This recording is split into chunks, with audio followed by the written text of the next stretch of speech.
Alors bonjour à toutes, bonjour à tous. Je suis très content de vous accueillir aujourd'hui pour cette dernière étape de notre AXI IA et Data Tour 2026.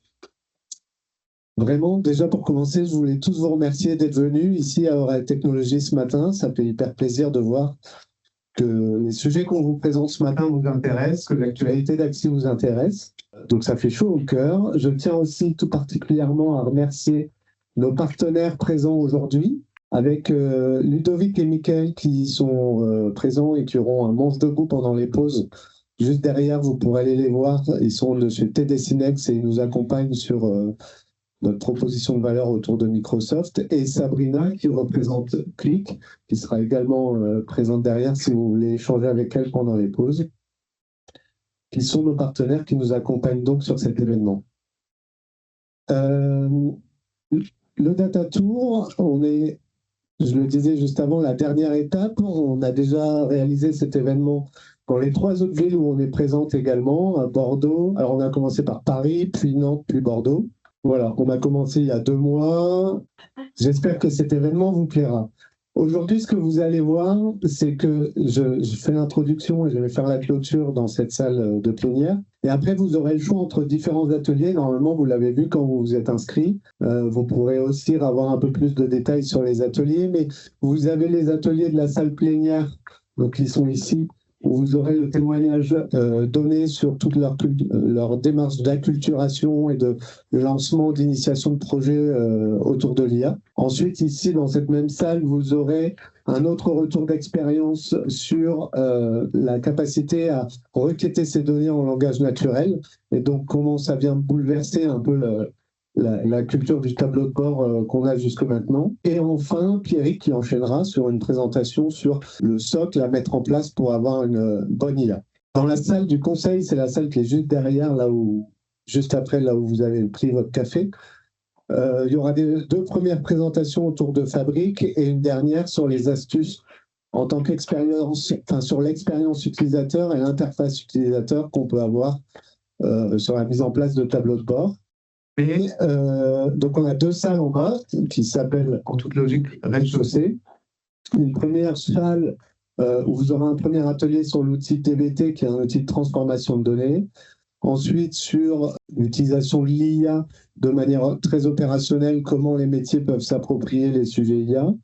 Et enfin, un retour d'expérience de Saverglass sur la mise en production de 2 cas autour de l'IA.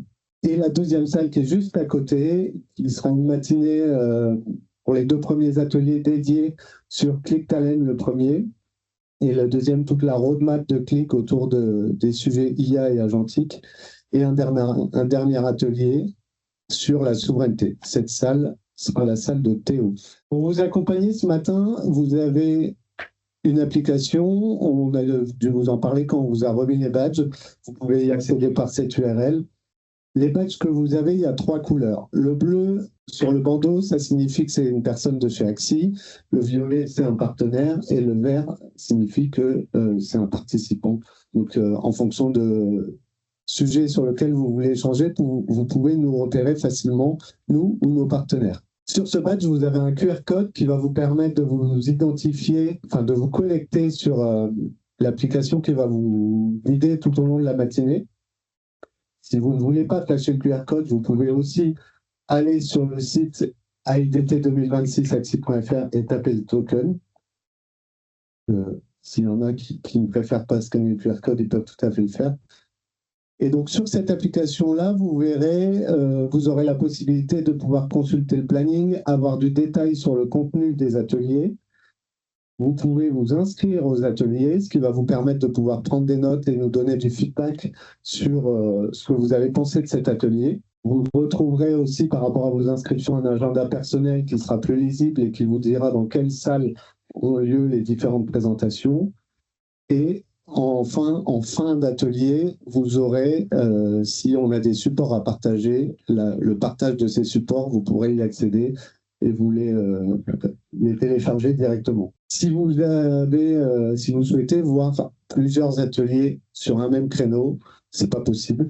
Mais néanmoins, vous pouvez aller sur l'atelier en question celui que vous ne suivez pas, sur l'application, et vous pouvez indiquer que vous souhaitez être contacté sur ce sujet-là par Axi. Donc n'hésitez pas à aller sur l'atelier que vous auriez aimé voir et puis juste cliquer « Je souhaite être contacté sur ce point ». Maintenant, Axi, justement, j'en parle. Axi, on est à peu près 250 collaborateurs pour un peu moins de clients et voilà, c'est assez facile à retenir. Ça fait un peu plus de 35 ans qu'on existe. On fait 35 millions de chiffre d'affaires. Et je le disais tout à l'heure, on est présent dans tout le Grand Ouest. Notre siège social ici est à Villeneuve-d'Ascq. Et ces 250 personnes qu'on a chez nous sont réunies autour de 3 gros piliers. Ce sont... alors, je vois qu'il y a des photos, si vous voulez. Elle sera récupérable dans l'appli après. Mais vous pouvez quand même faire des photos si vous voulez. Donc, on est organisé autour de 3 grands piliers. Le premier pôle data, que je vais redétailler juste après, un pôle digital et un pôle SAP. Et après, on a des activités transverses, d'autres services, une direction IA qui va venir en renfort de nos activités data et digital, beaucoup, SAP également, une activité de pilotage pour toute la direction et le pilotage des projets, une activité cloud, parce qu'on peut proposer de l'hébergement à nos clients, et une activité de formation, on est un organisme certifié Calliope, et on a un certain nombre de formations, notamment en data et IA, qui sont les sujets qui nous intéressent aujourd'hui. Pour en dire un peu plus sur notre activité data, c'est un pôle aujourd'hui qui représente 80 personnes. 80 personnes qui ont des compétences sur les principaux outils du marché. Néanmoins, on a une démarche particulière avec certains de ces éditeurs. Vous reconnaissez ici les logos. On a du Snowflake, du DBT, du Fivetran, Data Galaxy. Vous retrouvez aussi les outils Talend et KingSense de l'éditeur Qlik. Vous retrouvez les outils de la plateforme data de Microsoft et Azure parce qu'on propose l'hébergement. Donc ça, c'est des outils sur lesquels on a une démarche particulière, un vrai partenariat fort avec les éditeurs. Et néanmoins, on a des compétences sur tous les gros outils du marché. 80 personnes, ça nous permet d'avoir une certaine diversité de compétences. Donc on est capable de vous accompagner sur d'autres technologies que celles sur lesquelles on est partenaire. Ce qui va faire la vraie force aujourd'hui de nos équipes, que ce soit les data analysts, même business analysts ou data owner, data steward et les data engineers, c'est nos compétences fonctionnelles. Là, on est dans le Nord, on a une grosse dominante retail, indus, services et transports aussi. Et donc, on a des consultants qui ont vraiment cette compétence et qui vont être capables de venir vous accompagner sur des sujets data tout en challengeant vos équipes ou vos problématiques par rapport à, à leur expérience qu'ils auraient pu acquérir chez d'autres clients. Second pôle de compétences sur lequel je vais faire le focus, l'activité IA. L'activité IA qui est beaucoup plus jeune chez nous, que je co-dirige avec Alexandre, qui aura un atelier tout à l'heure sur le sujet, qu'on scinde en trois rubriques, enfin 3 thématiques. Une thématique d'acculturation, où on est capable d'accompagner nos clients sur toute l'acculturation autour de l'IA, avec de la sensibilisation des équipes, de la formation, du coaching spécialisé, etc.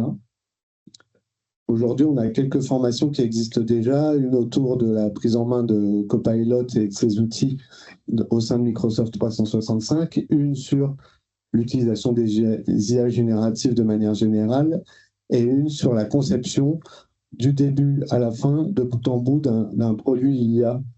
Deuxième axe de notre activité IA, c'est le delivery. Globalement, c'est être capable de vous aider à identifier des sujets, déterminer avec vous si c'est bien des sujets IA. Des fois, on entend parler d'IA et en réalité, on se rend compte que c'est plus un sujet data ou plus un sujet d'automatisation. Parfois, c'est un peu les trois. Donc, vous aider à identifier ces sujets, à cadrer et déterminer la valeur qu'il y a derrière, pouvoir délivrer le projet, le structurer pour qu'il s'inscrive dans la roadmap et dans les standards de l'entreprise, et ensuite l'industrialiser, vérifier l'adoption, etc. Troisième manière, c'est, vous avez peut-être, sûrement, déjà des initiatives IA dans vos entreprises, Et donc, ça amène un certain lot de nouvelles questions. Et on est capable aussi de venir vous accompagner pour remettre un peu d'ordre dans tout ça, et vous aider sur la gouvernance de ces sujets, sur le fait de ramener ces sujets sur les standards de l'entreprise, en alignant par rapport aux compétences qu'il y a en interne, par rapport aux règles de sécurité, etc., et vous aider à identifier l'adoption qu'il y a derrière ces outils qui auraient pu être déployés de manière isolée au départ. Et alors ça, on le fait de manière plutôt agnostique par rapport aux techno. On travaille sur les outils d'Anthropic, de Google, de Mistral, etc. On est aussi capable de vous aider, par exemple, à implémenter du Gemma4 qui est sorti il n'y a pas très longtemps, si vous voulez déployer un LLM open source chez vous. C'est un peu tout ce qu'on cherche et l'ambition qu'on a derrière ce pôle qui continue de se construire et de se développer aujourd'hui, qui se développe fort. Et enfin, troisième pôle sur lequel je vais faire l'accent aujourd'hui parce qu'il est important avec tous les sujets IA, c'est notre pôle digital qui représente à peu près 100 personnes. 100 personnes qui travaillent sur les principaux outils du marché. Donc, on retrouve des outils front, des outils back, des outils de versionning, etc. Donc, les technos actuels qui utilisent aussi, selon la volonté du client, mais je sais que nos développeurs aiment pas mal Cursor et Claude, et qui travaillent beaucoup en méthodologie agile. Je le disais un peu tout à l'heure, avec les compétences data, on a, je ne vais pas détailler tous les logos là, mais on a des compétences sur un certain nombre, vous voyez ici les références, certain nombre de clients, tout secteur d'activité confondu. Avec de notre présence géographique ici, une grosse dominante, retail, industrie, service. Maintenant, j'avoue que cette présentation, je ne savais pas trop comment l'appeler, donc je l'ai appelée GoToAI, for sure. Mais pas n'importe comment non plus. Donc, en fait, on parle beaucoup d'IA aujourd'hui, on va encore beaucoup en parler ce matin, mais on essaye de parler data aussi, parce que c'est un sujet qui reste très intéressant. Et ce qui est sûr, c'est qu'on aurait tort de s'en passer, mais il ne faut pas non plus y aller n'importe comment. Et je vais essayer de donner quelques clés sur ce qui est important lorsqu'on entame une démarche autour de l'IA, et d'un point de vue IA, d'un point de vue data, et ce qui risque de se passer. L'IA, ça crée beaucoup de pression en fait sur les organisations parce qu'il y a des attentes fortes en fait du métier. Aujourd'hui, c'est des outils qui sont déjà dans la main de tout le monde, qui sont utilisables très facilement, beaucoup plus facilement qu'on utilise sa boîte mail. Enfin, moi, je vois avec mes parents, c'est beaucoup plus facile d'utiliser ChatGPT que Gmail. Il y a beaucoup d'expérimentations qui sont faites en interne. Il y a une difficulté de passer à l'échelle. Il y a des risques qui ne sont pas toujours très maîtrisés avec du shadow qui se fait. Et en même temps, on a un peu peur de rater le coche de l'IA comme on aurait pu rater le coche d'Internet il y a quelques décennies. Et donc, sur base de ce principe, toutes les entreprises, ou une grande majorité, ont inscrit sur leur roadmap stratégique de l'IA au sein de tout ça. Ça devient une priorité stratégique, mais en réalité, peu d'entreprises sont réellement prêtes à en faire. Elles ne sont pas forcément prêtes parce qu'elles peuvent avoir des données dispersées avec une qualité qui n'est pas toujours très bien mesurée ou toujours certaine. Il y a des architectures hétérogènes. Et à l'inverse, eux, les utilisateurs, ils le sont. Et d'ailleurs, ils ont déjà commencé. Et ça, sans stratégie, on m'a proposé ce GIF que j'ai trouvé très bien. On a l'impression que tout va bien, mais finalement, petit à petit, il y a le bordel qui se crée autour, ça devient le chaos. Et en réalité, ce qui se passe, c'est que l'IA n'échoue pas à cause de l'IA, elle n'échoue pas à cause de ses modèles. Et tout ça, elle va échouer. L'IA, ça fonctionne très bien. Ça va échouer à cause de la data, mais aussi à cause de la gouvernance qu'on va mettre autour de tout ça. Pour pour imager ça, je vais faire un petit pas de côté. Et je vais vous raconter une petite histoire avec un responsable logistique qui prend l'initiative de mettre en place une IA chez lui pour optimiser ses stocks et ses approvisionnements. L'objectif, il est hyper simple, c'est réduire les surstocks et arrêter d'avoir des ruptures de stock. L'objectif est simple, louable, super.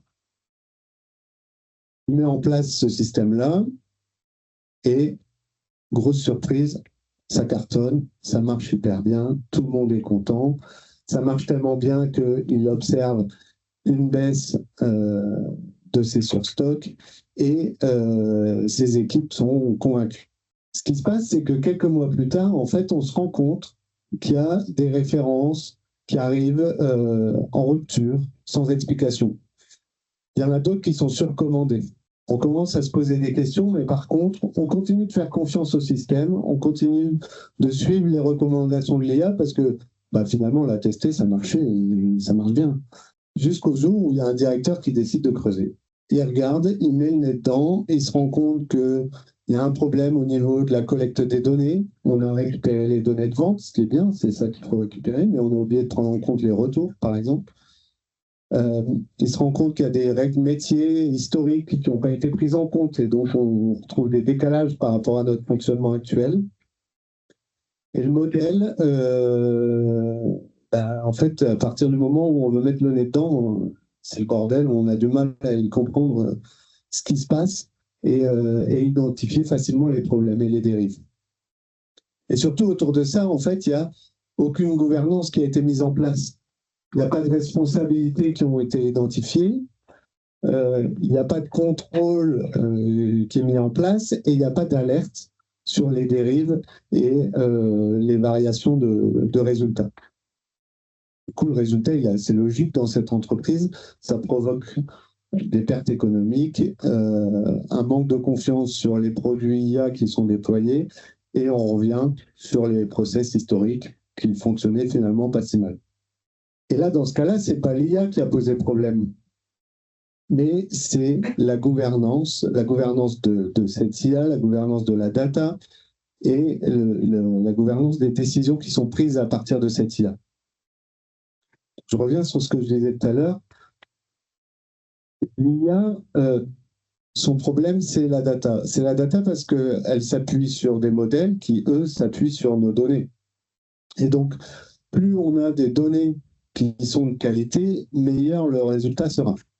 Ce qu'il faut bien comprendre, c'est que la data devient, ça fait plusieurs années qu'on parle de la data comme étant un actif, etc. Là, ça devient vraiment la fondation, le socle de toutes les initiatives IA qu'on va pouvoir avoir. C'est ça qui va déterminer la performance. L'IA sera un amplificateur de cette donnée. Elle ne va pas inventer de la qualité là où il n'y en a pas. Elle va amplifier ce qui existe. Et la donnée devient une infrastructure. Aujourd'hui, on ne cherche plus seulement à construire une belle base de données, un beau dataware, etc. On va chercher à construire une infrastructure de circulation des données pour que nos données soient interopérables, elles puissent naviguer d'un applicatif à l'autre, que je puisse les partager facilement avec mes partenaires, etc. Et donc, la data devient réellement une infrastructure. Ce que je viens de dire, c'est la data, c'est la fondation. L'IA est l'amplificateur. Si vous avez des bonnes données, vous aurez des meilleurs résultats. Si vous avez des données de qualité perfectibles, vous aurez des résultats perfectibles et des erreurs. Et le pire, en fait, dans tout ça, c'est que malgré les erreurs que va vous donner l'IA, vous aurez le sentiment que c'est bien, c'est correct. Vous n'allez pas forcément me remettre en question et vous allez faire confiance aux résultats. Et c'est de ça qu'il faut le plus se méfier, c'est que c'est peut-être le système qui inspire le plus confiance aujourd'hui parce que c'est hyper rassurant en fait. Et ensuite, j'ai dit que la donnée était une infrastructure. Pardon, je suis passé un peu vite. On parle d'architecture moderne, de déclenchement de tâches et de workflow en temps réel par rapport à des événements. Il y a beaucoup de problématiques de flux de données. Aujourd'hui, beaucoup de sujets data sont autour des flux de données, du stockage de la donnée, etc. Et donc l'IA, c'est pas tellement un sujet technologique, c'est aussi et surtout un sujet de maturité sur la data. Ça, clairement, je ne dois pas être le premier à vous le dire. Nos data, nos IA, j'en suis pas spécialement fier, tout le monde le dit. D'ailleurs, je l'ai repensé. Mais je vais présenter quelques clés pour être un peu plus serein ou pas d'ailleurs, sur la data et ce qu'il faut mettre en place pour avoir une bonne IA. Déjà, bon, ça fait quand même bien 5-7 ans qu'on parle de ça, c'est que la donnée devient un produit, on parle de data product, dès qu'on parle de produit de données, on parle de qui est responsable de cette donnée, comment elle est documentée, est-ce qu'elle est de bonne qualité, est-ce qu'il y a un usage qui est clairement identifié. Un produit de données, par exemple, ça doit être le stock temps réel. Et donc, on va se poser des questions de quel est le niveau de service derrière cette donnée, comment elle est accessible, où est la documentation, etc. Un peu en lien, il y a les sujets de gouvernance. Gouvernance autour de la donnée, ça devient réellement important hein, parce que c'est aussi grâce à ça qu'on va pouvoir avoir une IA solide. On parle de catalogue de données, de linéage, où on va suivre toutes les transformations de la donnée au fur et à mesure de sa vie. Et la qualité. La qualité qui devient critique. On teste de plus en plus la qualité des données, on met en place des routines de test, on a du monitoring, on fait des contrats de données. Les contrats de données, c'est un engagement ferme entre le producteur de la donnée et ses utilisateurs, sur lequel on va parler de la structure, quel est le niveau de qualité attendu, quelle est la dispo, etc. Et ce qui va permettre de s'engager et d'avoir des vraies responsabilités par rapport à cette donnée. Ensuite, et ça c'est peut-être sur la data le point le plus important, c'est la couche sémantique qui devient vraiment centrale. La couche sémantique, c'est le fait d'avoir une définition unique pour nous, les humains, les tableaux de bord, les IA, une même définition pour tous. Parce que le problème, c'est plus le temps d'avoir de la donnée, c'est vraiment qu'elle soit identifiée et qu'elle ait la même définition partout, en fait, par tous nos systèmes, par toutes nos équipes, etc. Là, en fonction de la maturité sur la data de votre entreprise, ça aujourd'hui, ou alors c'était il y a quelques années, mais globalement, on voit souvent les sources de données, un pipeline d'extraction, transformation et restitution des données ou utilisation des données. La couche sémantique, en fait, quand on la met en place, on retrouve une organisation comme celle-ci. On a toujours les sources de données, les pipelines, mais entre les pipelines et l'utilisation, on va avoir cette couche sémantique qui vient amener la définition unique pour tous les usages. Pour être un peu plus concret sur ce point-là, en fait, quand j'ai un utilisateur qui va demander quel est il va le demander en plus très facilement hein, sur Teams, en langage naturel, pas de requête, pas d'SQL, rien.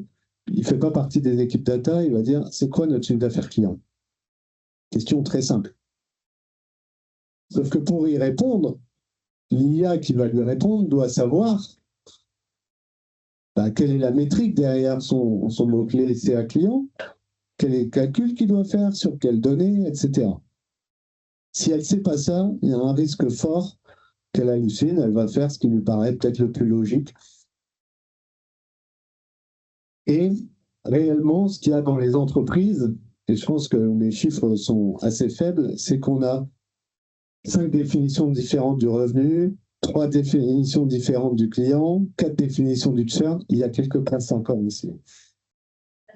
Et donc, à partir du moment où on a plein de définitions comme ça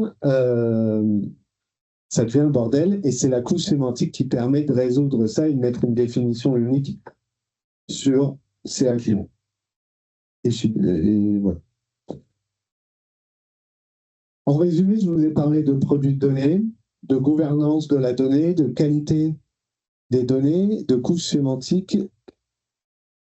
Et si maintenant je me concentre un peu plus d'un point de vue IA, ce qui va se passer, qui commence à se passer, nous on le voit déjà sur les projets qu'on mène, c'est que cette année, c'est la fin d'époque IA. Donc c'est la fin d'époque IA parce que on a testé, ça fait 2 ans qu'on teste pas mal dans les entreprises, on se rend compte que bah, ça fonctionne. Maintenant, ce que veulent les organisations, c'est du ROI, des usages en production, de la fiabilité, de l'intégration des process. Et en complément de ça, on est passé d'une IA générative à la ChatGPT qui est relativement connue de tout le monde, qui va générer du contenu, à l'IA agentique qui va agir, faire des actions. On va avoir des agents avec des équipes d'agents qui vont pouvoir communiquer entre eux, prendre des décisions, faire des actions, envoyer un élément à un autre agent, etc. Et donc, à partir de là, on va pouvoir automatiser des tâches de plus en plus complexes. On parle beaucoup d'N8N, Power Automate dernièrement, parce que couplé à l'IA, ça offre des possibilités hyper puissantes. Et si je me reconcentre un petit peu sur la BI, les tableaux de bord, etc., ça devient conversationnel. C'est-à-dire qu'on parle avec ces données en langage naturel. Voilà mon exemple de tout à l'heure, quel est un client sur les 6 derniers mois. Ben ça, c'est une vraie problématique d'aujourd'hui. En fait, pourquoi on va consommer des tableaux de bord dans tous les sens alors qu'on peut avoir la réponse très facilement en langage naturel. Donc, ça se fait, il y a quand même un certain nombre de trucs à configurer pour que ça fonctionne bien, notamment la couche sémantique, mais les usages se transforment. On arrive de plus en plus sur de l'échange avec la donnée, qui aujourd'hui se fait par écrit, demain c'est par l'oral, et le besoin de accéder à cette donnée en temps réel sur base d'événements particuliers. Lorsqu'un événement arrive, on doit pouvoir être capable de déclencher un workflow qui va mettre à jour les données, faire des actions, déclencher des agents, etc. Alors, je l'ai utilisé dans les autres villes, sauf que dans les autres villes, il n'y avait pas l'application que vous avez aujourd'hui. Donc, j'ai mis que c'était un slide à prendre en photo. Vous pouvez la prendre en photo si vous voulez, mais sinon, vous l'aurez à l'issue de cette présentation. C'est clairement pas celle dont je suis plus fier parce que c'est clairement la plus dégueulasse de ces 13, mais ça rappelle un peu tout ce que j'ai dit jusque maintenant. Globalement, j'ai dit la donnée doit être maîtrisée dans votre entreprise, c'est un des gros enjeux.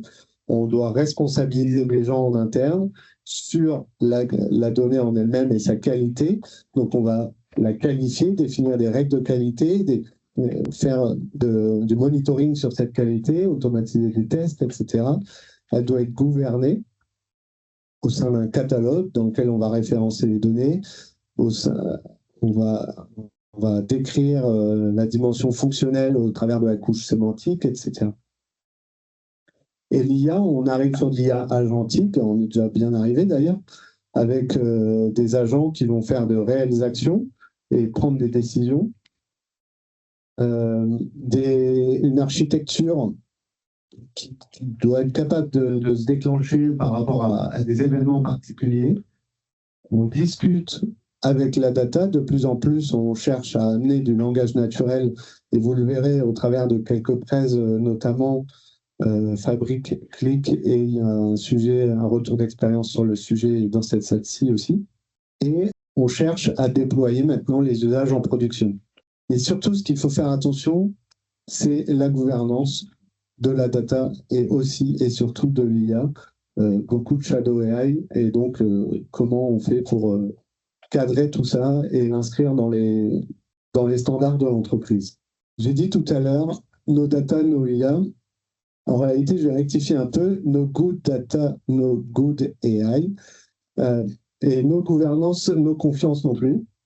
Vous ne pouvez pas avoir confiance dans un système que vous ne mesurez pas, que vous ne suivez pas. Et si vous n'avez pas de couche sémantique, vous n'aurez pas non plus une IA qui sera vraiment fiable.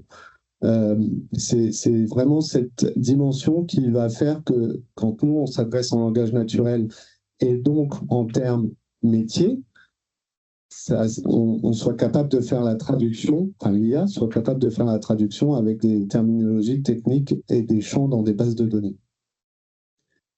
Et surtout, no good IA égale shadow AI. Si vous avez du shadow, ce qui est certainement le cas, il y en a partout, et ben, c'est bien parce que ça fait naître des initiatives, des nouveaux projets, ça donne des idées, ça accélère un certain nombre de choses, mais par contre, j'avais un petit gif tout à l'heure sur le sujet, mais c'est vraiment ça, c'est en train de créer un bordel. On a des fuites de données qu'on ne maîtrise pas, ça provoque des failles de sécurité. Il y a un risque juridique quant aux données qui sont partagées. On a une déconnexion qui est possible entre l'IT, les métiers et les équipes data. Et ça manque clairement de standards, quoi. On est capable de faire des trucs, des technos que personne ne maîtrise et ça convient à tout le monde. Alors c'est pourquoi je reviens un peu sur ce que nous on propose chez Axie autour de l'IA. On a une méthodologie pour vous aider à avancer sur l'IA. Déjà de vous aider à comprendre ce qui peut amener de la valeur, identifier des cas d'usage, en sortir des gains. Qu'est-ce que ça va amener en gain de temps, en gain économique, etc. Vraiment, on se concentre sur la valeur. Ensuite, on cherche à structurer le projet, on l'aligne avec la stratégie de l'entreprise. On va définir une roadmap et s'assurer que le socle data soit bien clair et permette d'avoir une IA qui soit fiable.